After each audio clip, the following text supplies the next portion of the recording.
Again, welcome to all, to the Ministers of Government, Parliamentary Secretary, Chief Medical Officer, Permanent Secretary in the Ministry of Health, Ministerial Assistants, you the media, thank you for being here. And to those listening, radio and other means, thank you for tuning in, and we hope that today can be very informative. Before we go on, I'll just turn over to the health team for an update on where we are in terms of COVID and our July openings and also vaccine status. So thank you very much. Good afternoon. So currently in Anguilla, we have confirmed 111 cases of COVID-19. And to date, since this last press release, we can report that only one of those is considered active at this time. You recall we had 2 visitors fully vaccinated who showed signs of an infection on the arrival test. One gentleman has subsequently cleared the virus in record time, and PHE, Public Health England counterparts are agreeing that this is probably the effect of the vaccine. And that day, as a press conference would have stated, we had a record 466 visitors to the island. And we continued at that high pace. We've had a lot of visitors since. On Friday, we had 307 persons. 175 on Friday, Saturday around 307, 239 yesterday, and we're expecting 186 today as well. Thus far, up until the last arrivals and the ones that came in yesterday, no others have tested positive. As relates to vaccination status, we have 9,720 persons registered on our portal, and of those, 9,320 have received their first dose of the vaccine. That's an estimated somewhere between 52 and 60% of the population, estimated population. And out of those, we have 7,580 have received a second dose, and that's an estimated somewhere between 42 and 48.9% of the estimated population, and around somewhere between 60 to 70% of our eligible population. So that's where things stand as relates to the vaccination. Of course, the only cry for the ministry at the moment is just to have as many persons who are eligible get vaccinated. As we said in the last press conference, we're seeing real world evidence where the vaccines are making a difference. You know, the Americans saying there are 2 Americas. There's a dichotomy that has been created. You have vaccinated persons and unvaccinated persons. Their June statistics showed that 99.2% of deaths were among unvaccinated persons. And you know, we are also keeping a lookout for the dreaded Delta variant. Incidentally, one of the gentlemen that tested positive, we will be sending his sample for genomic sequencing so we can find out what variant that was. That should go off on Wednesday. We would have sent it on Friday, however, because of the inclement weather, the RSS plane comes out of Barbados, so they were not able to carry any samples for the last few days. So we'll be back on track with that on Wednesday, and somewhere within 2 to 4 weeks, we should have that information in terms of what variant we are dealing with. So I'll pause there. And again, I can't reiterate enough what Public Health England data is showing, UK data is showing, that is more important than ever not to just to get 1 dose of the 2-dose vaccines, but to get the 2 doses to get that full protection because of the variants, and this is a way to stop the variants from emerging. So that's the cry all over the world, and we are no different. We're getting there slowly but surely, and the faster that we can get there, the better.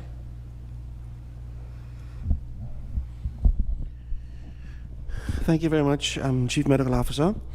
We certainly want to give a particular thanks to the Port Health staff and to the staff at the lab at the hospital. I think the first day when we opened, we had 466 persons who came in. They were cleared in record time at the ports, both airport and the seaports. The majority came through Blowing Point. I think like 100, a little over 100 came through the airport, but the majority, 300 something plus, came through the seaport. They were cleared in record time and were able to go to their place of accommodations and residences. And of course, based on the protocol, they have to stay in the residence for about 24 hours until they get the results. We also were able to clear all those tests on the first night by 2 o'clock Friday morning. All of them were cleared. 466 tests, PCR tests done within a record time. In fact, most persons would have gotten their results before they even went to bed. But just some persons had to wait until 2 o'clock in the morning to get their results, because of course, once you get to Angola after a certain time, those results would go onto the lab a little later. But by 2 o'clock that morning, we had all the results. In fact, as you recognize, we were able to pick up that positive case quite early, and that is the reason why we do our testing, so we are able to isolate very early, and then be able to do our treatment protocols.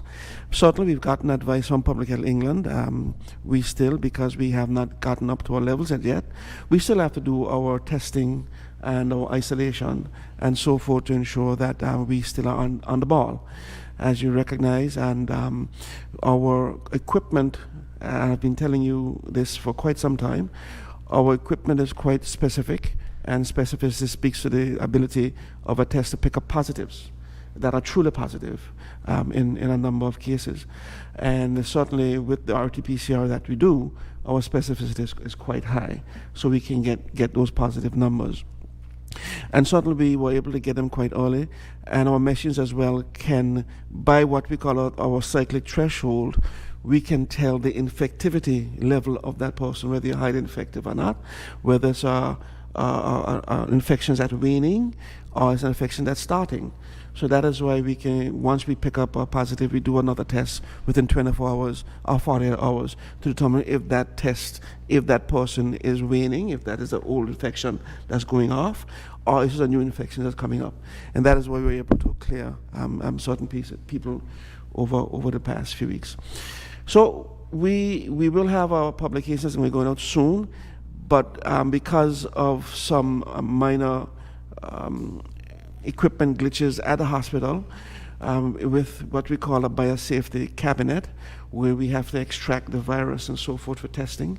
One of the biosafety cabinets has malfunctioned, so we are now only down to one biosafety cabinet, and we can't use that for the two different platforms. We do have an open platform that we use, that we can run about 70 to 80 samples at once. And we do have the closed platforms that we can do 20 to 32 samples at once. The difference is basically the turnaround. The open platform of 70 samples, that takes us 5 hours to get results of those 70 samples. And the other closed platform, we can get back those 20 to 30 results within an hour. So we took the decision to stop using the open platform right now, because we can use the closed platform to get quicker results, because we cannot use the one biosafety cabinet for the two platforms. It will cause contamination, it will cause bad results to be given. So we are using the open platform only now until we can get a biosafety cabinet fixed. So we're working with our colleagues in Miami to get somebody in rather quickly to get that cabinet back up and running. As you know, these cabinets cannot be fixed by persons in Angola, because they cannot be certified by persons in Angola. These cabinets have to be fixed and certified to international standards, so that we give results. We are giving results as valid as possible. So when a technician comes in, they do have the qualifications to certify these cabinets. So this gentleman comes in from Miami. Hopefully he can be in over the next week to get this thing sorted out. So our capacity for testing has dropped a bit. So we are now, instead of guaranteeing results within 12-hour periods, we now have to fall back a bit and let persons know it will take a little longer to get their results, because at the end of the day, we want to make sure we get it right. But we've been doing well so far, even with the one testing platform. Instead of clearing everybody by 2 o'clock in the morning, we're now clearing everybody by the next morning, at least by midday, which is still phenomenal. If you understand what's happening in the US, sometimes you can't get a result for 4 or 5 days. Because of the capacity. So we do apologize for the little delay in getting the results, but we of course have to play the hand that we're dealt, and we're certainly trying our best to get results back as soon as possible, but it will take a little longer than 12 hours. So I want to thank the lab staff who are still working under difficult conditions, but are still trying to turn around results as quickly as possible. So this is all in the effort to keep the country safe. It's all an effort to ensure that even though we open up, we still try to capture as many people coming in positive as possible for isolation and possible treatment, so that we keep the country as safe as possible. Just to let you know, our status has changed from no cases to sporadic cases, and that is what happens. And we try to explain to the public that we try to keep our positive numbers down as best as possible, because we have no control over how other countries categorize us. So the CDC, UK, Ireland, WHO, they have their own categories for depending on the numbers and the spread of the virus in your country. And when you put in a specific category, that impacts the flow of passengers to you, how many people can get here, and those type of things. How many people want to come. So that's why we try to maintain as soon as possible. So sporadic is not a bad level to be at, because of course we were sporadic for some while with a case here and there, but that is where we like to keep it. We recognize that once you're opening up, you will have cases, and we will not be able to maintain a status of no cases, because we're open and we're willing to take the risk of sporadic cases, but we try as best as possible not to get any clusters in a community transmission, which is just 4 different levels, as best as possible. Thank you, Premier. Thank you very much, CMO and Permanent Secretary. They're very helpful. I'd like to thank the health team, thank the lab workers, the port staff, everyone who's been working hard to keep Anguilla safe. And that has been the goal from the beginning of this pandemic, ever since January of 2020, when the health team was first aware of the virus, and then when it was declared a pandemic by the World Health Organization, March 11 of 2020, the team has worked tirelessly. Certainly, Chief Medical Officer has been doing more than her just share, and I learned that she's taking a well-needed vacation soon. So I know we'll miss her very much, and want to thank her for her continued service.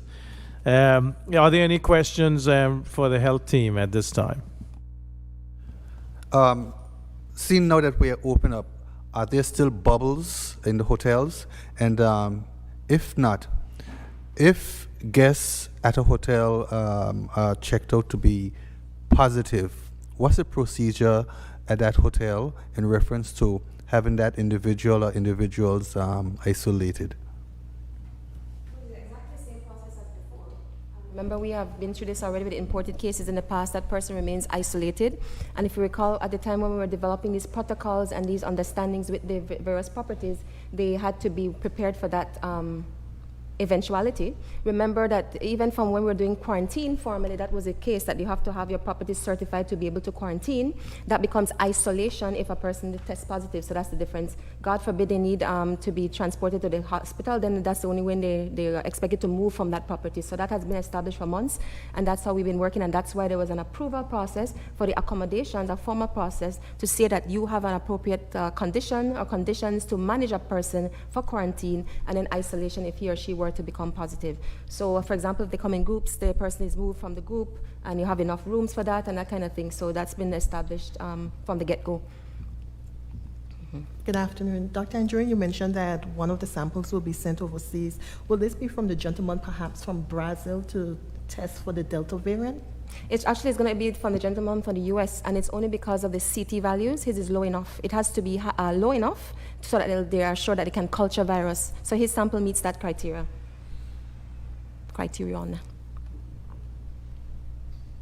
Over the weekend, we also heard about a number of persons who were stuck in St. Martin. Is that still the case, and what is the story behind of that? What we've been experiencing, there's been a big rush all over the world because, a lot of tourists wanting to travel again. So with that, you have certain logistic challenges. One of the things we have experienced is a lot of last-minute applications, and of course, there's a process to vet the applications.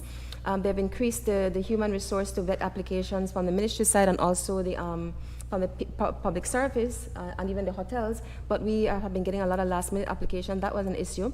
What we found also with the rush, sometimes we've had a lot of tests that we had to ask for to be redone.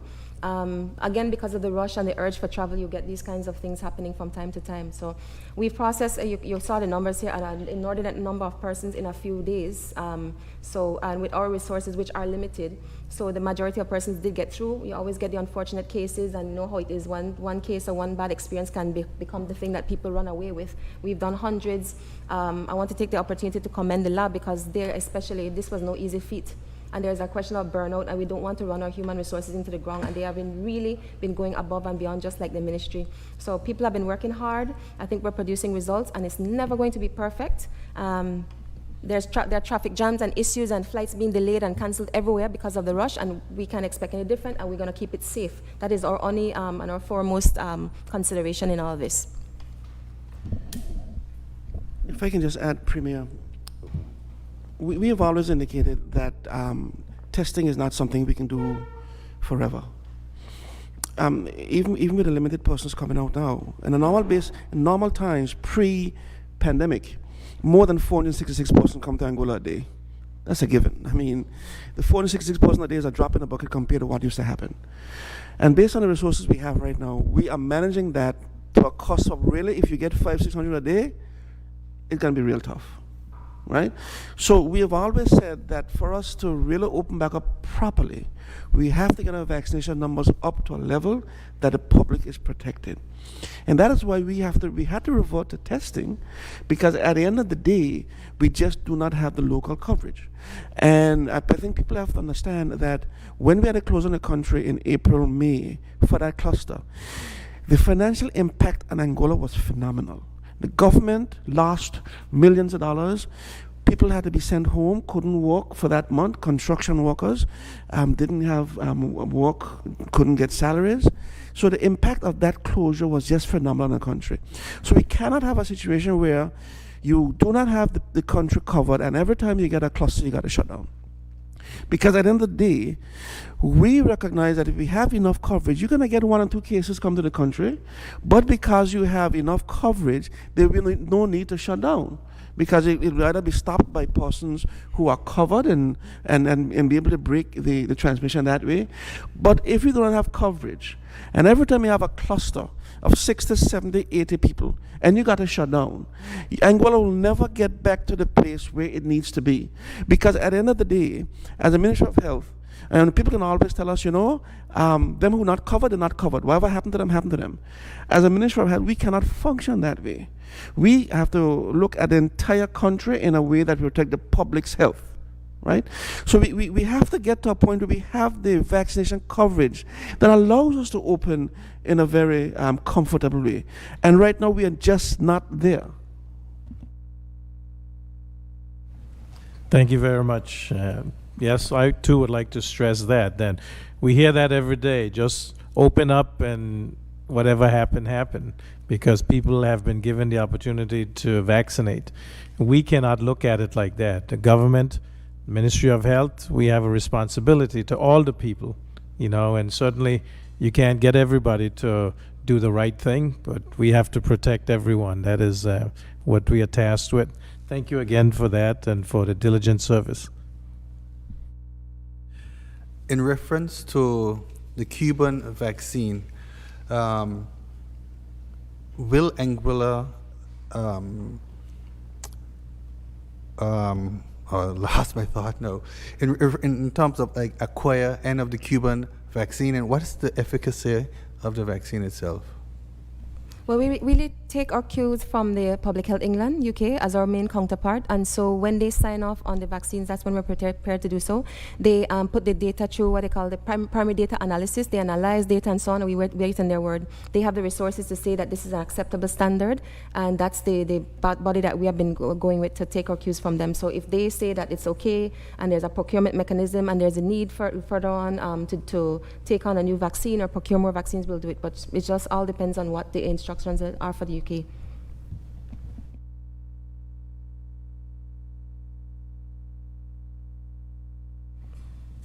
I thought you were going to ask if Anguilla recognizes the Cuban vaccine for those. I will turn to the CMO for that. It's not part of the No. HRA yet. No, sorry, to say that it hasn't been approved or recognized by the UK as yet, so not for us as well.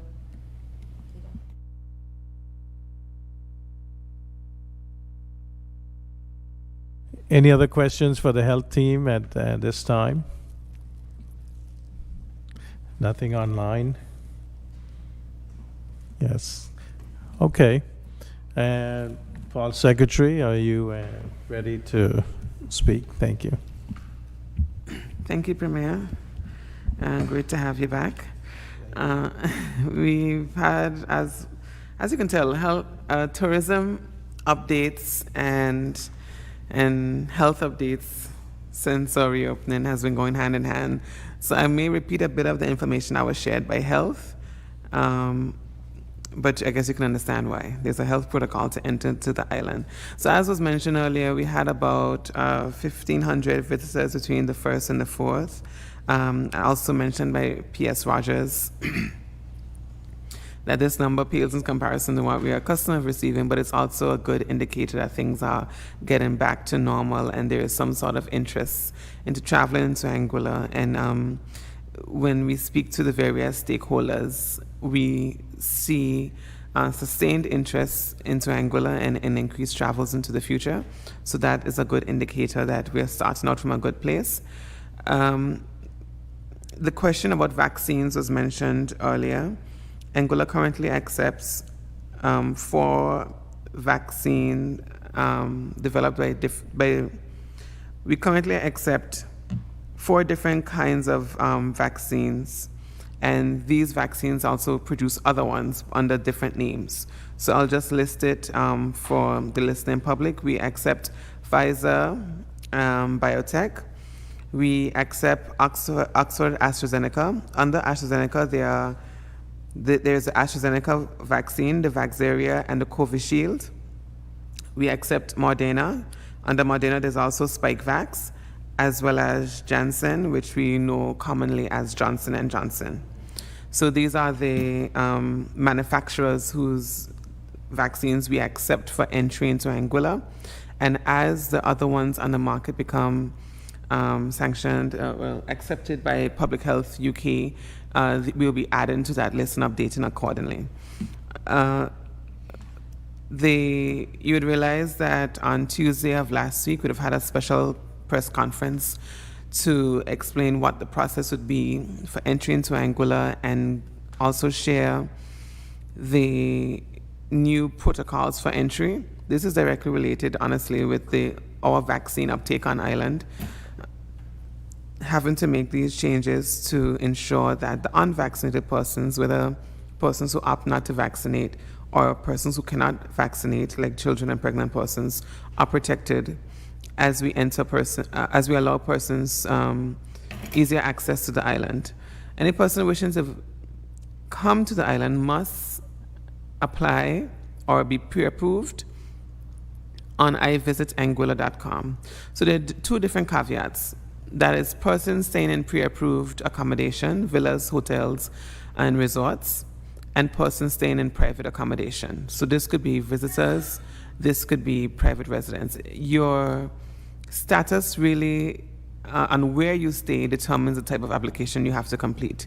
If you are staying in a pre-approved villa, resort, or hotel, you're required to apply on ivisitangula.com, have a negative PCR test 3 to 5 days prior to arrival, and you upload that test in addition to your vaccination status onto the website. You're tested upon arrival, and you're requested to stay in place until you receive your negative test, and you can enjoy the island thereafter. If you are staying in a private accommodation, the process is very similar, with the exception that you have to ensure that your private accommodation is passed by environmental health units as a place that is fit to quarantine in the event that you are positive. Now, when we separate between visitors and returning residents, visitors must be vaccinated unless they're under the age of 18 or pregnant. However, returning residents who are not vaccinated will still be allowed to enter into the island, but you would have to quarantine. If you are a returning resident and did not receive any of the vaccines that I would have mentioned earlier, you can still return, but you have to quarantine upon arrival. So you'll be treated like an unvaccinated person until the vaccine that you would have taken is recognized by Public Health UK. Unaccompanied minors. So when we say unaccompanied minors, this is persons, for example, if you are sending your children to visit their grandparents or their family in Anguilla and spend the summers with them, there is a separate protocol for them. If all parties are vaxxed, that is, if the child is coming from a vaccinated home and they're traveling to Anguilla to stay in a vaccinated home, there'll be no fees or quarantine associated with that child's travel. So for example, the child lives with me and I live in the UK, I am vaccinated and my partner, the other adults in the home is vaccinated, and they're traveling to my parents' home where both my parents and other adults in that setting are vaccinated, that child will not be required to quarantine. They will have no fees associated. However, if one or both of the parties are not vaccinated, for example, I am vaccinated, but my parents back home are not, that child will have to quarantine and undergo fees. And it can go either way. So if the people at the home are vaccinated, but the persons where the child is traveling from are not, that child will have to quarantine. So this is for unaccompanied minors because we know that they cannot access for the vaccine for them is not very wide. There's also additional testing protocol for mixed groups, that is groups that is traveling with minors and or pregnant persons. While they are free to roam after they receive their first negative test, they can or will be tested on day 4 just to confirm their status for our own data. And if it is that we find a couple of positive cases in that batch, we may have to adjust our protocol as we see it fit. But for now, this one is more about collecting information to fine-tune our protocols. I think that's it, so I don't have to repeat everything that the health team would have mentioned. With the portal, we will be introducing a cutoff period for new applications. So if you are traveling to Anguilla, the cutoff to apply for entry is midday, the day before your departure date. Because our portal is manned by humans and is not an automated process that we have a computer looking at the vaccination and the PCR tests, we have to give time for the actual persons behind the desk to do the work. So that we will be introducing a new cutoff date for applications, and this will in turn result in a better flow of approvals, because we know that there's an issue with persons feeling as though the approval process is taking a bit too long. Recently, we've been going up to midnight the night before arrival with approvals, and so in order to give the team the chance to properly review all applications, there'll be a cutoff date on the portal in short order, stopping persons from applying the day of travel. Any questions?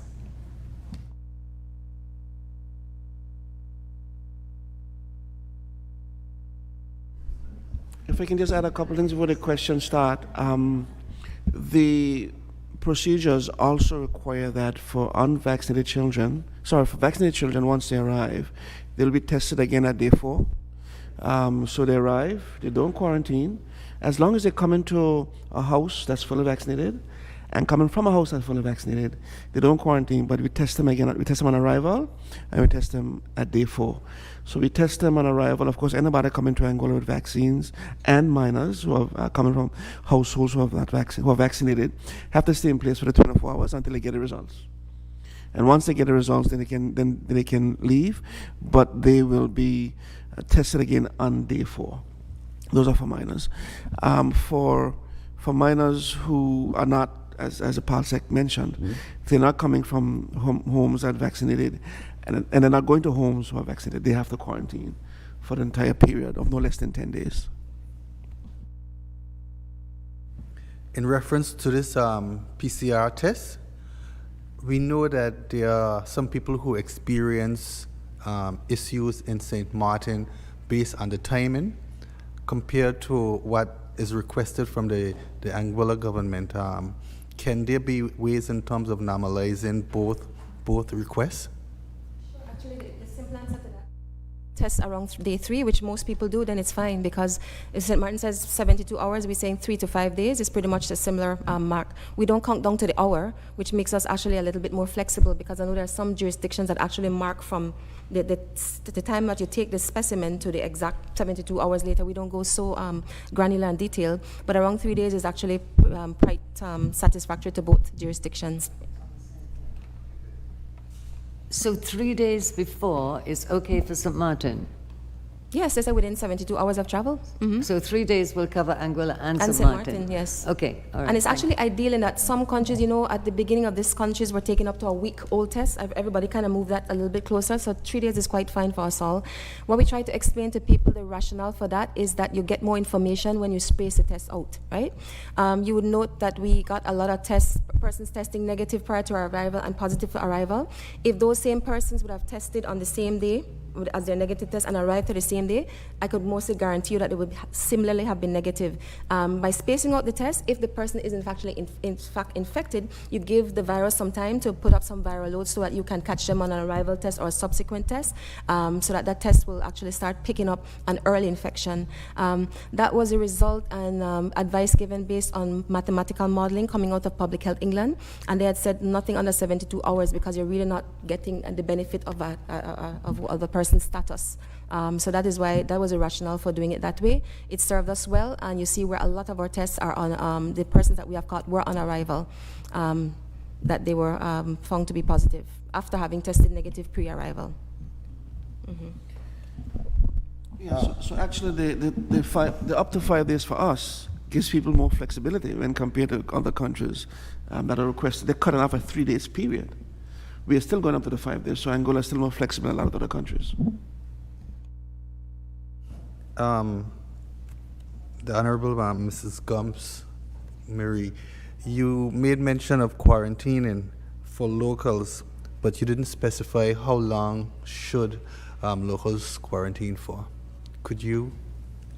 Yes, the quarantine period will be 10 days. No less than, sorry, I should put that in. No less than 10 days. Because certainly the quarantine authority does have discretion, depending on if you're certainly if you turn a positive, or if you depending on where you come from, if there are issues and they suspect Delta variant, all kind of stuff. The quarantine authority does have discretion under the Act to have people quarantine more than the 10 days. But we have not really been using that discretion. We have, when people are quarantined for 14 days, the regulation actually said no less than 14. And we kept to the 14. So now we say no less than 10. We will more than likely keep to the 10, but some discretion has to be maintained depending on the situation. Paul Sek, you said a PCR test, and I know that you meant the RT-PCR. So while the CMO is still with us, because up to last night I was asked about someone who was denied because they did a PCR test and not the correct one. So can you just explain one last time? I know you've done it 1,000 times in the last year, of which test we accept here in Anguilla as the correct test for admission. We want what is called a real-time reverse transcriptase polymerase chain reaction test, right? The RT-PCR, real-time RT-PCR or RT-PCR. What has happened is most of the countries around the world, that's the test being produced, but with the US market, we have variations on the theme that rapid tests. So you have rapid PCR tests, you have rapid what we call lateral flow tests and so on, and even rapid antigen tests. We have been sticking to what we consider to be the gold standard, the test of highest sensitivity, that you're least likely to miss your positive cases. So that's what we're trying to stick to. What's at stake for Anguilla is a little bit different. Remember that when we were trying to float the economy, we bring in persons in on these tests. We were able to avert 40 plus some persons who were positive outright. We caught some more on arrival and so on and so forth. Bear in mind that we were trying to float a bubble concept. Bear in mind that we were trying to give persons some leeway when they arrive on our shores. There are many jurisdictions that will take less sensitive tests, but you have to go into a mandatory 10-day or a 7-day quarantine isolation as you arrive. So they had that layer of protection. So it's all these considerations.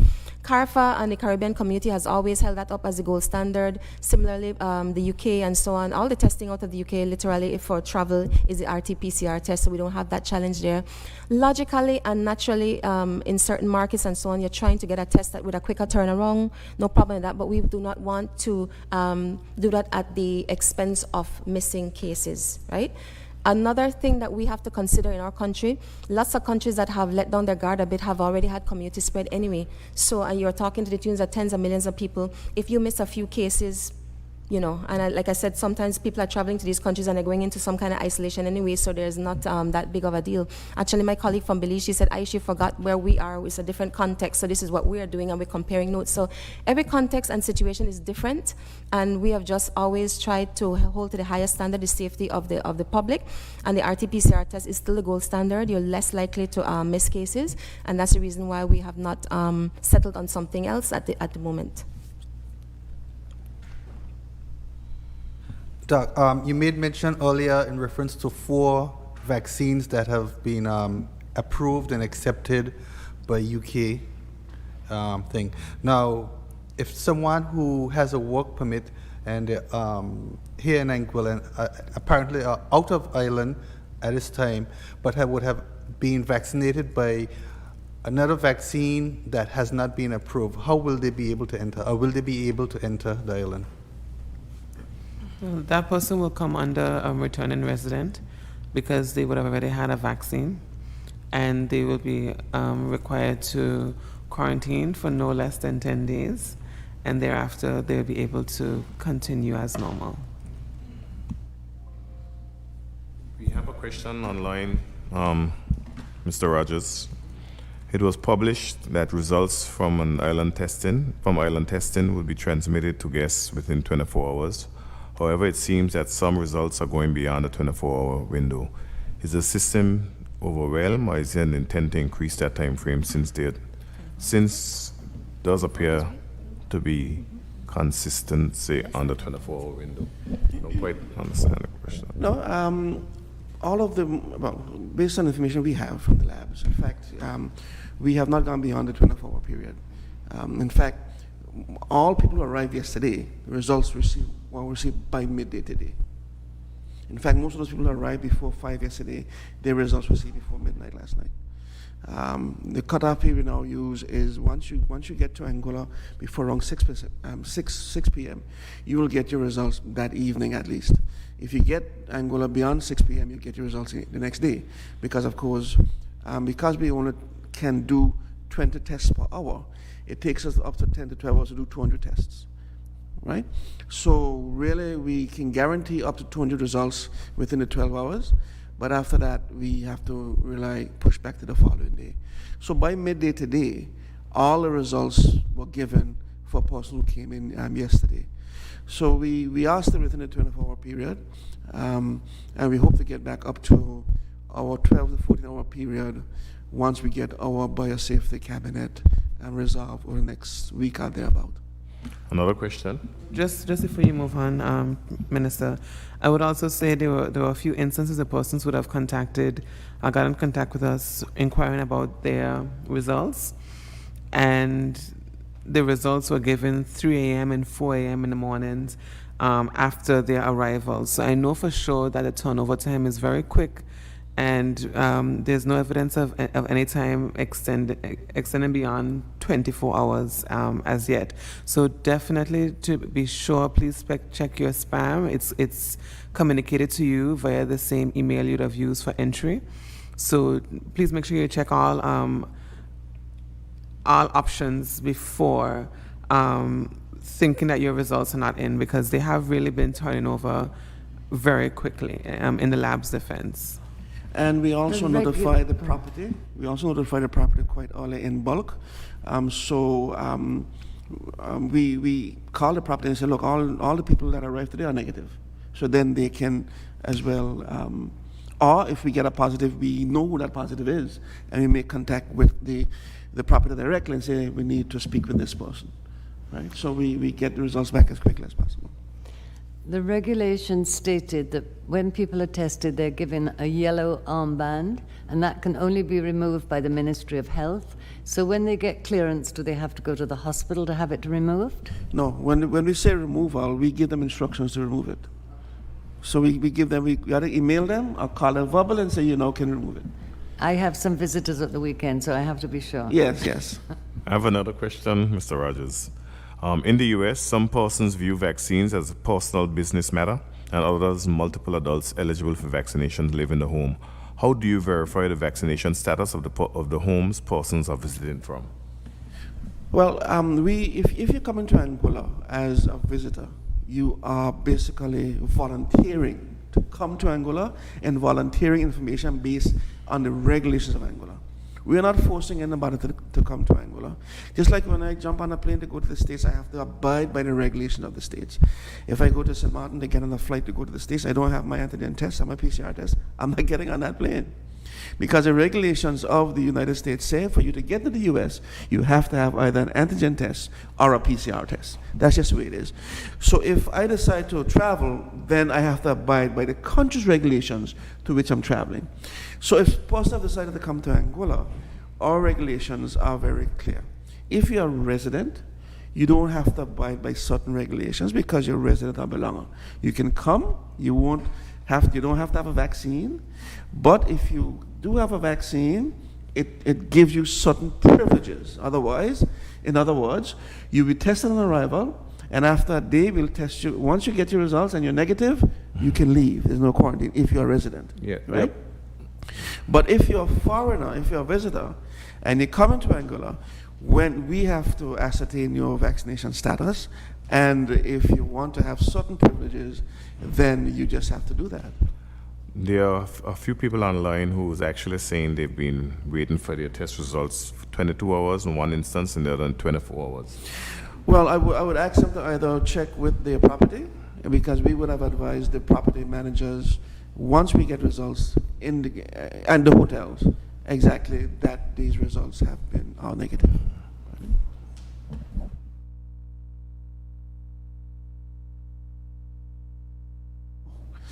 Okay, sure. Well, if it is locals who are saying this and they are at home, and they are not, if they are not vaccinated, they should get the results within. Let them check.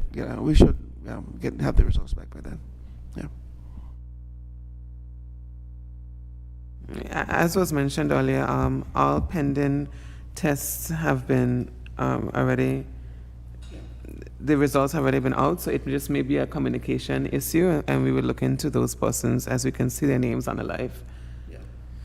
What we can guarantee you, if you're positive, you would have known already. We pick up positives very early, and once something is positive, even if we got to send somebody to find you, we'll send somebody to find you, which you've done before. All right. So the mere fact if you haven't gotten yet from your property or through your email, double check and make sure that you get your results. But we can say everybody who arrived yesterday were cleared as negative.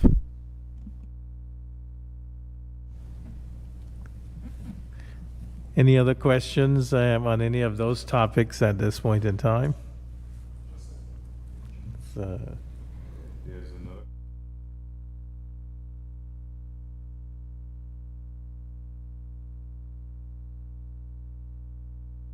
These persons are at properties?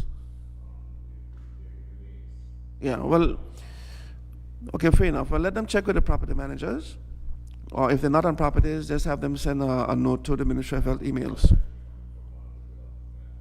Fair enough. Well, let them. Yeah, but all results for yesterday have been done and have been cleared. So it's probably just a matter of getting the information to them.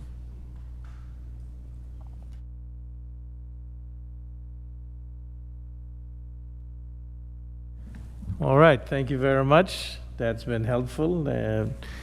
Minister of Infrastructure, Tourism, and recent acting Premier, thank you again for doing a stellar job. You have any updates for us, please? Well, first of all, thank you for the opportunity. Today, we mark a year in 4 days in office. And as you recall, last year when we had our initial 3 cases, and the island shut down, the hotels all shut down, and we had a cluster earlier in the year, and we were able to label hospitality workers as essential workers, and we kept the island, not the borders weren't open, but we kept it open for business, and that has helped us a lot in that after we turned the corner, we've seen a tremendous amount of interest and a tremendous amount of bookings coming to the island, albeit persons who come to the island who are not Anguillan have to be fully vaccinated. So I just want to place that on record. Just for a quick update, we have commenced the work on the grooving at the Clayton J. Lloyd International Airport. They're working throughout the night, so if you're not up early in the morning or up late at night, you won't see it, but there's a tremendous of work that is happening there at this time. The Blowing Point Ferry Terminal, we all are aware that the contract has been signed. There are some preliminary works that has to be done, and the area in which we test persons coming to the island at some point has to be demolished, so we probably have to coordinate with Mr. Rogers on that because we still have to have a testing capacity. And one of the things that the Honourable Premier insisted in the new Blowing Point Ferry Terminal is that not only we have a triage, but we also have the ability to do testing and isolation there, and a portal where the ambulance can come and pick up persons if they are ill. So that is an important feature on the new Blowing Point Ferry Terminal that is set to commence sometime later this month. The Carteret Boulevard, we are still in discussions as we move forward towards the realization of starting commencing the work on the Carteret Boulevard this month. ANGUILLA has committed to ensuring that the underground works continue this month in preparation for the Carteret Boulevard. Also, just as you know, last week ANGUILLA announced that it was increasing their fuel surcharge. I've written to ANGUILLA so that we can sit and have a discussion as it relates to that. So hopefully we can have that discussion no later than Tuesday or Wednesday of this week. We have not formed up the time as yet, but that is a hope that we can have that discussion. I think one of the things that we must understand as well is that ANGUILLA has taken on a lot in terms of allowing persons to follow their bills. They have also absorbed a lot of the increases in fuel over the time, and that has a material impact on their bottom line. And we know that ANGUILLA spends over $1 million a week on fuel, and that money is not coming in. So there's some tough decisions that has to be made, but we do not think that at this time the fuel surcharge should be raised in such a tremendous manner. So we're going to have that discussion. Also on the issue of roaming animals, I know December of last year, we passed the legislation to ensure that we can arrest the situation of roaming animals that have not yet been arrested. We've written to the Deputy Governor, and he has sent back a report, so I have to go over the report, and hopefully next week I can report on that. But I must say that I'm extremely disappointed in that we have put that legislation in place, and it has not been enforced. And we see around Anguilla, in particular things such as the Litter Abatement Act, we have not been really enforcing these bits of legislation. So it makes you wonder, why do we go and pass legislation that just sit there idle? So we still, even though that is the case, we already had some amendments to the Vehicle and Road Traffic Act as it relates to tint, but there's some other areas in which we are working on, and hopefully we'll have those regulations ready by the end of this month. And those are personalized number plates, child seat regulations, seat belt regulations, and driving under the influence. So I also want to say we've done all of the preliminary work on 4 roads that we've identified, but unfortunately as of yet we have not identified the funding. So if we identify the funding, we can move ahead. It is important that we understand that we are going to rehabilitate these roads, develop these roads using the material that we extracted from the Clayton J. Lloyd International Airport, and that material has a shelf life. Once that material dries out, it is as good as gravel.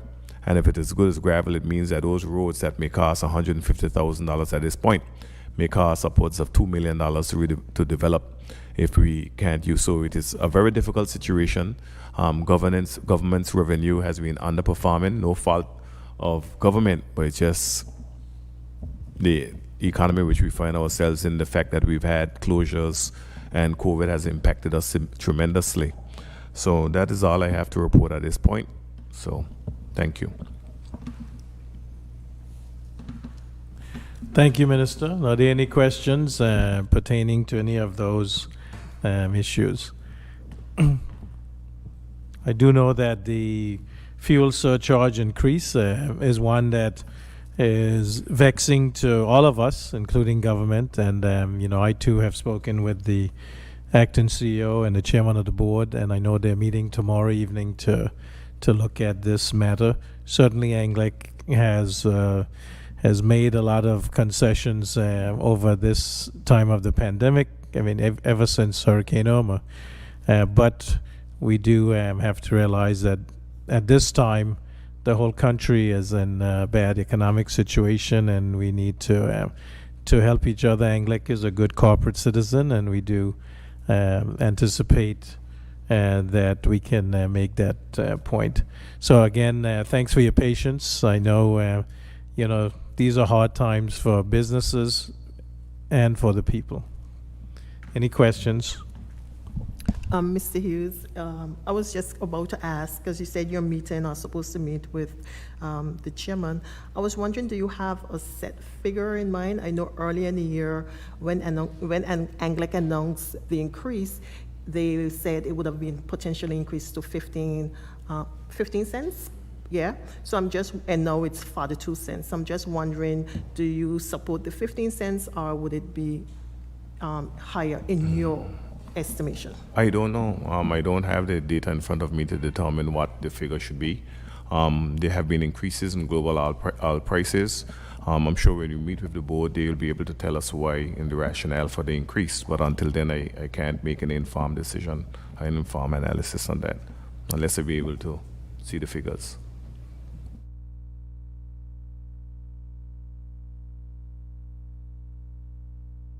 One quick question.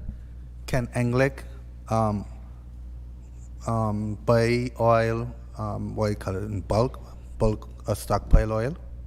Well, for the most part, they do that. They don't have the capacity to have oil that's sitting there for months on end. So you'll see the boat, the tanker come in ever so often into Crocus Bay, and they hook up, and then they store. Sorry, Carito, my bad, Carito, and forgive me, my sugar level is low. We haven't eaten all day. We've been from meeting to meeting from all of this morning. We haven't had lunch or anything like that. So I just want to put that on record. But yeah, you see the boat, the tanker coming in at Carito ever so often. But even if that is the case, they may purchase fuel in bulk at a high price now, and they have to utilize all of that. And then the fuel surcharge will be based on that. And then when it goes back down, you still have an elevated fuel surcharge. So there's a lot of variables. There's a lot of reasons why the fuel ebbs and flows.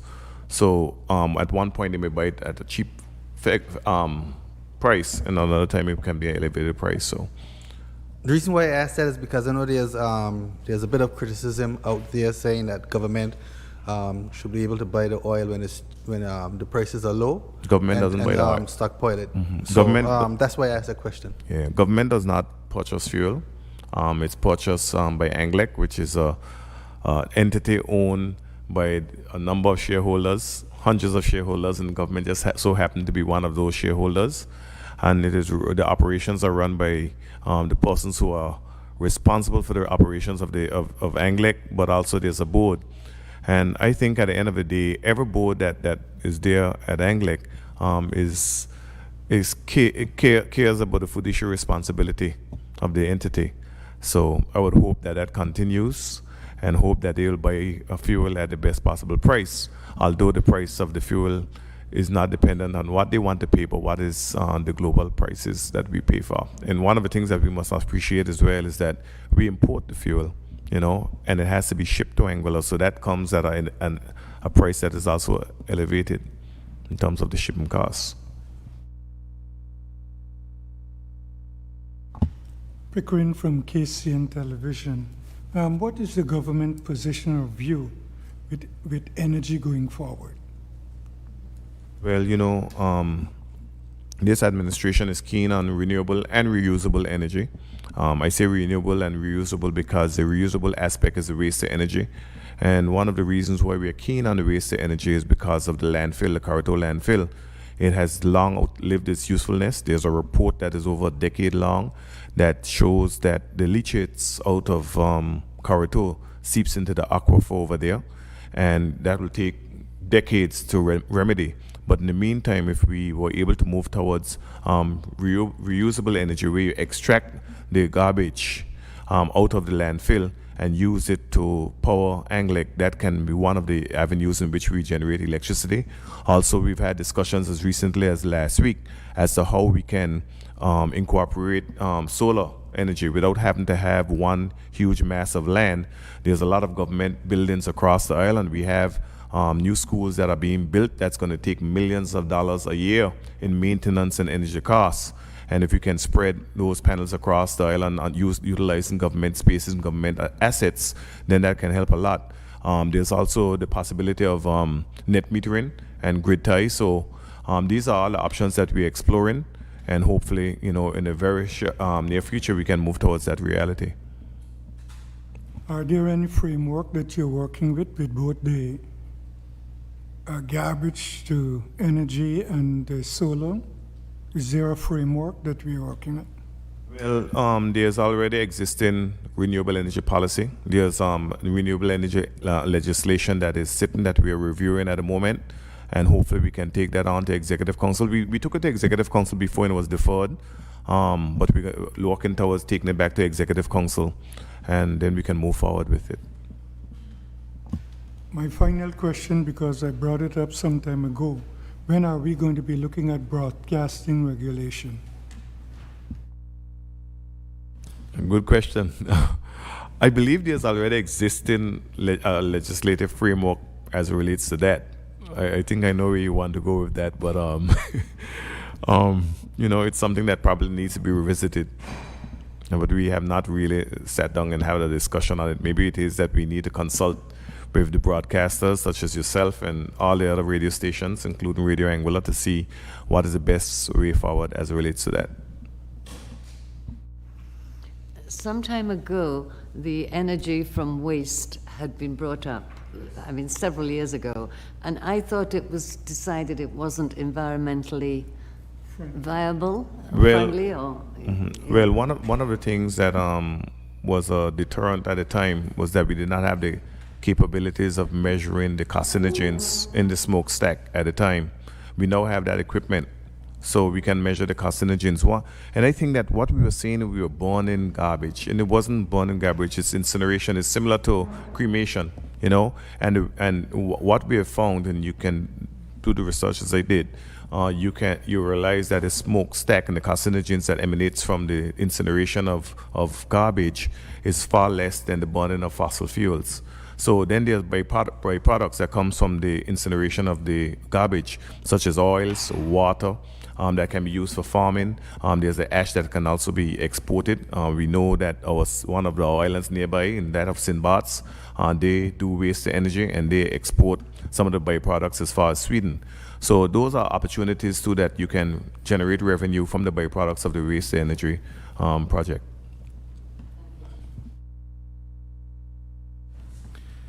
Thank you very much, and want to thank the health team for the great participation and continue to do a great job. Any questions for the minister on any of the project he discussed that are ongoing or that are getting ready to commence? Or any other burning questions that you may have? Not directly for the minister, but for you. I know today we wrapped up the final session for the GST. Was quite an interesting 4 days hearing from the different stakeholders from Restaurant Financial Services Commission and some custom brokers. And today we heard from Melinda Goddard, which she delivered a sterling presentation. It was very comprehensive. I'm just wondering if you had a chance to listen to especially today's session. She listed a number of measures government could implement as well. So I'm just wondering, based on what she presented or what you've heard, would you be willing to, or would government look to probably slow down the process? I know the GST is tied to the policy-based loan, but is there any plans, or could government look to pause and implement any of the suggestions she suggested practically today? And I didn't hear a presentation today, but we certainly have met with Ms. Goddard in the past, and so I would think some of those suggestions we would have heard. The passage of the GST legislation, as you know, is tied to getting the policy-based loan from the CDB by September of this year. As the minister mentioned earlier, our revenues have been very slow in coming in, and the PBL is going to be a very necessary part of our budget, and is necessary going forward. And so we certainly have listened and will continue to listen to the discussions on the GST. There is the select committee which will table a report coming up this month, which we will review and go from there. But at this point in time, the second and third readings of the GST bill are slated to be at the end of this month, July.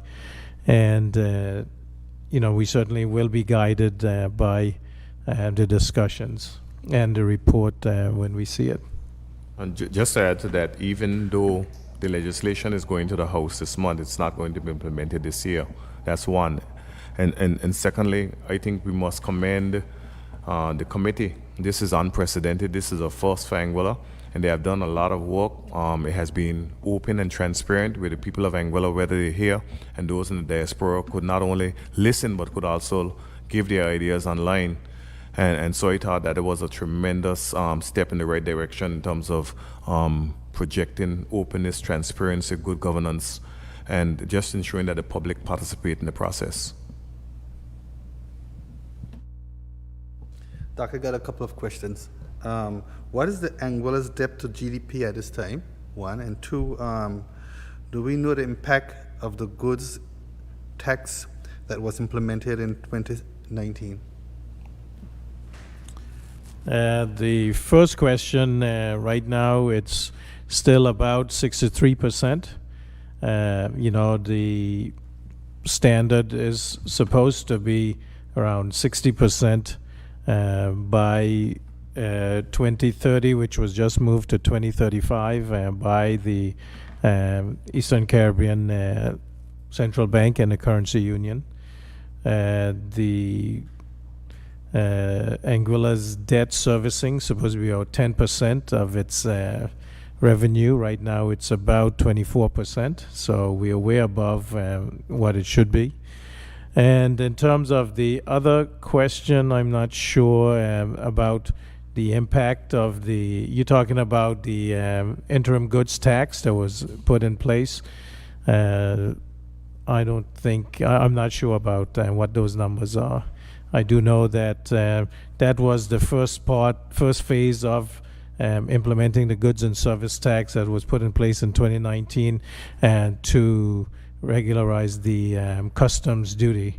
The IGT was put in, and that would be replaced by the goods and service tax, the GST, which will be allowed to be businesses that fall in that threshold will be able to claim that back when they pay it and duty, then they can claim it back. Okay, the Minister of Infrastructure, when will we address the whole hospital building that has become now a eyesore? Not only an ISO, but also a hazard. We've had a discussion on that. We need to do some more consultation before we can move towards either demolishing it in other decision. So we haven't gotten to that point as yet. Yeah, I just want to say something though on the goods and services tax, and The goods and services tax, the interim goods tax was implemented on the 1st of October 2019. And with a goal of implementing the GST on the 1st of January 2021. And at this point, GST won't be implemented until 2022, July of 2022. But what I was amazed at is the fact that on coming to office, what we realized that even though this was a commitment to meet certain obligations, a lot of the work was not done. And so a lot of work is being done now, and I know a lot of people are frustrated that we have not given the threshold and the rate as yet, but that work is still ongoing. There's a lot of consultation that has been done, and internal and external consultation. So even in the preparation of the goods and services tax, when we came to office, there was still a lot of unknowns. And even to this late moment, we are still trying to work out those details.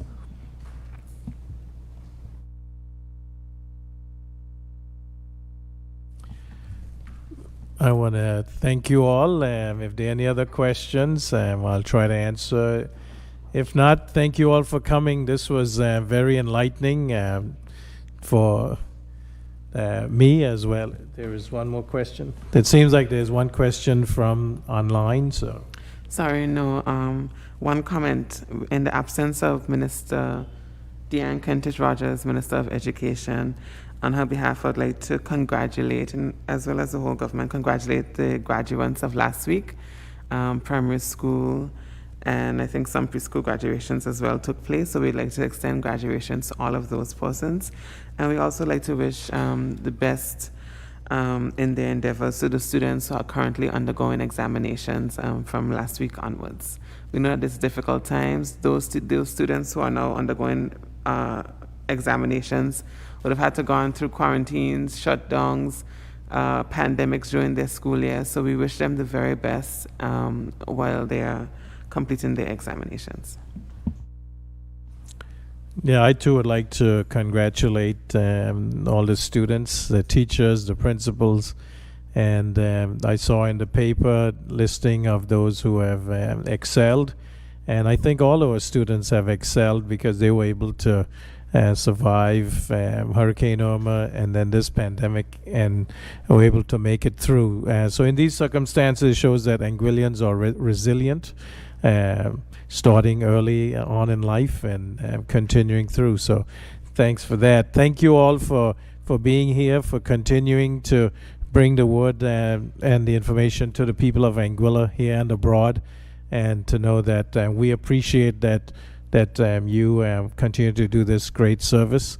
I want to thank the ministers of government, ministerial assistants, our public relations officer, our liaison for the Spanish-speaking community, and we'll be here every Monday at 2 o'clock, unless it's a holiday, of course, to spread the word. And with your help, thank you again for continuing to do a great job. And I want to thank the people of Anguilla for continuing to understand why we do what we do, because they have given us this. And 1 year in, we will be bringing to you a report card of what we have done and what we continue to do and why we are where we are.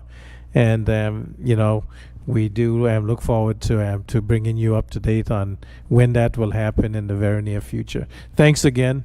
May God bless you, and may God continue to bless Anguilla.